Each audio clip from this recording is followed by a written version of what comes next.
వర్షాలు తగ్గినా, వరదలు శాంతించినా అవి మిగిల్చిన నష్టం జాడలు బాధితులను కన్నీళ్లు పెట్టిస్తున్నాయి. కామారెడ్డి, నిజామాబాద్, మెదక్, ఆదిలాబాద్, నిర్మల్ జిల్లాలలో బుధ, గురువారాలలో కురిసిన భారీ వర్షాలకు పెద్ద ఎత్తున నష్టం వాటిల్లింది. శుక్రవారం వానల నుంచి ఉపశమనం లభించిన గ్రామాలు వరదల తాలూకు భయం నుంచి బయటపడలేదు. మహారాష్ట్ర నుంచి వస్తున్న భారీ వరదలతో శ్రీరాంసాగర్ ప్రాజెక్టు వెనుక జలాలు పోటెత్తి నిజామాబాద్ జిల్లాలోని పలు గ్రామాలు జలదిగ్బంధంలో చిక్కుకున్నాయి.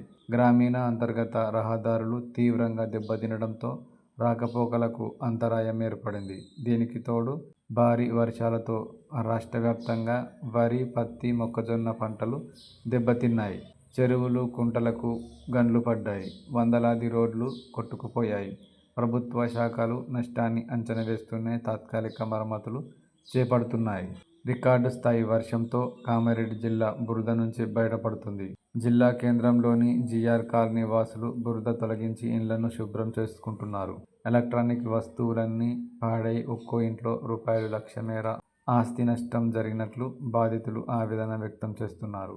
జిల్లా కేంద్రంతో పాటు పలు ప్రాంతాలలో కొట్టుకుపోయిన వాహనాలను బాధితులు వెతుక్కుంటూ కనిపించారు.